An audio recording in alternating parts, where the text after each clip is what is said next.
ازدواجی معاشرت۔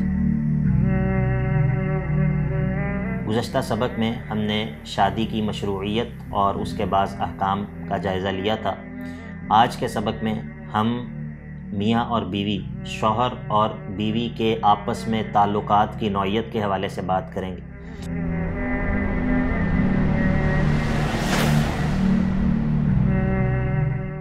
بسم اللہ، الحمدللہ والصلاة والسلام علی رسول اللہ وعلی آلہ وصحبہ ومن والہ۔ اللہ رب العزت نے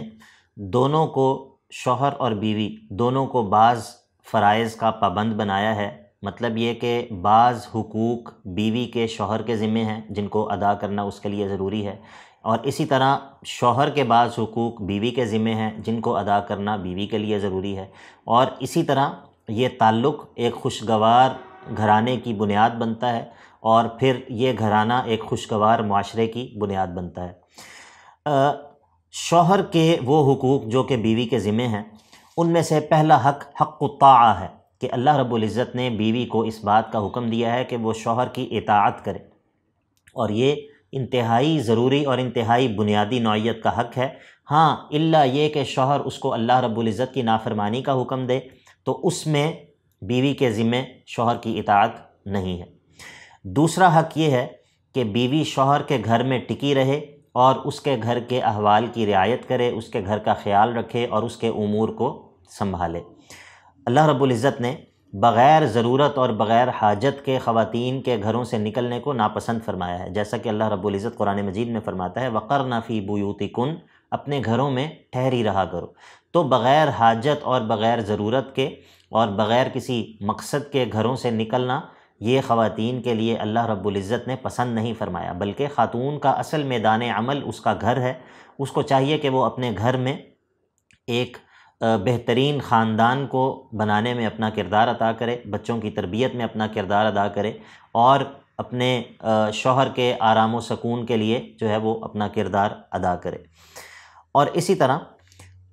ایک اور حق وہ حق القوامہ کہلاتا ہے، اور وہ یہ ہے کہ اللہ رب العزت نے مرد کو گھر پر سلطہ اور ولایت عطا کی ہے، اور گھر میں جو ایک لیڈنگ رول ہے وہ اللہ رب العزت نے مرد کو عطا کیا ہے۔ تو عورت کو چاہیے کہ وہ اس کے اس حق کو تسلیم کرے اور اس کے ساتھ اسی طرح سے تعامل کرے کہ وہ اس حق کو جانتی ہو اور اس کو جو ہے وہ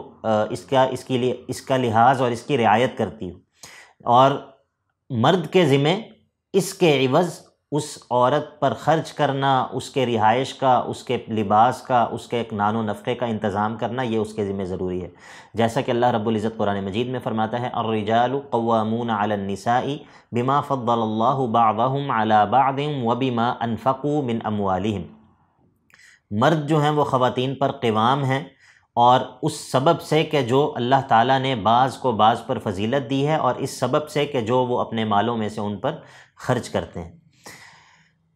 اب بات کرتے ہیں وہ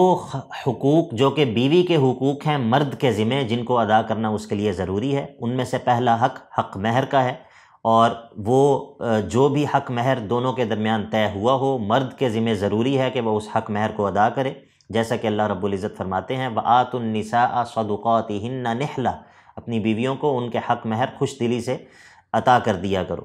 اور اسی طرح ایک بڑا حق نان و نفقے کا حق ہے، جیسا کہ اللہ رب العزت فرماتا ہے لِيُنْفِقْ ذُو سَعَةٍ مِّن سَعَتِهِ وَمَنْ قُدِرَ عَلَيْهِ رِزْقُهُ فَلْيُنْفِقْ مِمَّا آتَاهُ اللَّهُ لَا يُكَلِّفُ اللَّهُ نَفْسًا إِلَّا مَا آتَاهَا۔ تو جو وسعت والا ہے اس کو چاہیے وہ اپنی وسعت کے مطابق اپنے اہل خانہ پر خرچ کرے، اور جو تنگی والا ہے وہ اس مطابق تو اپنے اپنے ظرف اور اپنے اپنے عرف کے مطابق بیوی پر خرچ کرنا، اپنے اہل خانہ پر خرچ کرنا، یہ شوہر کے ذمہ ضروری ہے۔ اسی طرح ایک تیسرا حق یہ ہے کہ ان کے ساتھ معروف طریقے سے اور اچھے طریقے سے پیش آئے،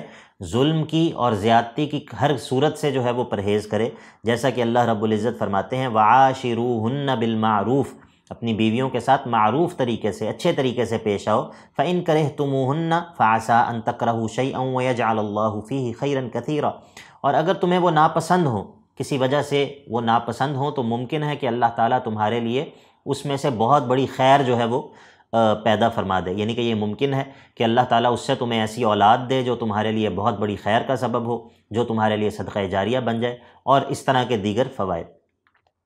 اور حسن عشرت کی بعض صورتیں جو ہیں وہ یہ ہیں کہ اپنی بیوی کے ساتھ اچھے انداز سے ملاقات کرے، اس کے سامنے مسکرائے، اس کے لیے جو ہے وہ خود کو مزین کرے اور اس کے ساتھ گفتگو کرے تاکہ اس کا دل جو ہے وہ وحشت محسوس نہ کرے، اس کے جو ہے وہ دل کو لگانے کا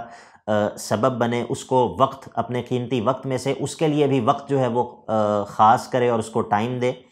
اور اسی طرح اس کی اچھائیوں پر اس کی تعریف کرے، اس کے لیے شکر گزاری کے جذبات کا اظہار کرے، اور اسی طرح اس کی غلطیوں سے درگزر کرے، اس کی غلطیوں کو جو ہے وہ معاف کرے، ان سے درگزر کرے، اور اسی طرح اب کسی ایسے موقع پر کہ جب اس سے کوئی خطا ہو جائے تو اس کو اس موقع پر اس کے ساتھ اچھا تعامل کرے اور اس کو بہت زیادہ ملامت کرنے سے اور بہت زیادہ حد سے بڑھ کر اس کو تادیب کرنے سے گریز کرے، بلکہ احسان کے ساتھ، اچھائی کے ساتھ اور اچھے انداز کے ساتھ اس کے ساتھ تعامل کرے۔ تو یہ حقوق شوہر پر اور عورت پر دونوں جب اپنے اپنے فرائض کو اچھے طریقے سے ادا کریں اور اپنے ساتھی کے حقوق کا خیال رکھیں تو ایک خوبصورت گھرانہ تشکیل پاتا ہے، اور جب گھرانہ خوبصورت ہوتا ہے تو معاشرہ خود بخود خوبصورت ہو جاتا ہے۔